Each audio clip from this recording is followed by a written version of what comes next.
A well-known stevedore was executed in Belize City on Wednesday night as he rode his bicycle along Wilson Street. Edward Saldano, Scrubboard as everyone knew him, was in the vicinity of the BWS reservoir when a sports utility vehicle drove up to him. Inside was a pair of men who alighted the Nissan Murano and took aim at him. Multiple gunshots were fired in Saldano's direction. Sometime around 8:30, police responded to a scene not too far from the Warsaw water tank on Wilson Street, where they saw the motionless body of 55-year-old Edward Saldano on Belize and stevedore, and a bicycle not too far from his body, no?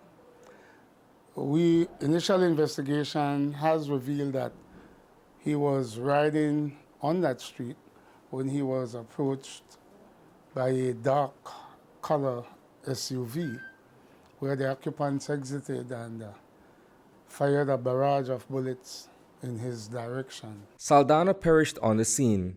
According to Assistant Superintendent Fitzroy Yearwood, police are looking for two men who are no strangers to the law in connection with the deadly assault. We know that we're looking for two persons known to the police, and hopefully we can encourage persons that live on that very narrow street to share with the investigators what they may have seen occurred leading up to Mr. Saldano's death.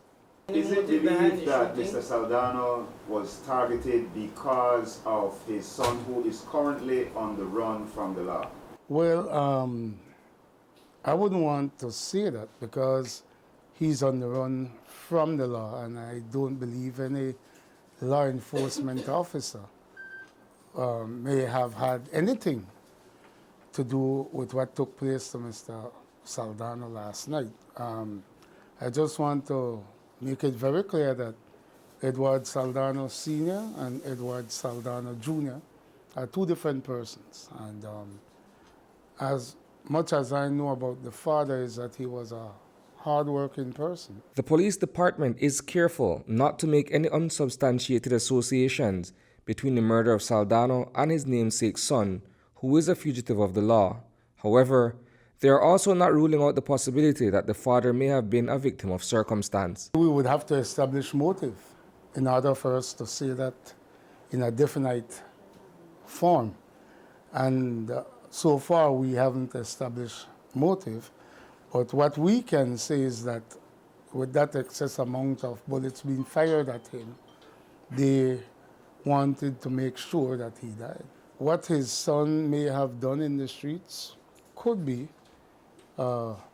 elements, but I still wouldn't want to lean towards that, and I honestly believe that someone just took advantage of Edward Saldano Sr. and took away his life unjustly. Reporting for News 5, I am Isani Cayetano.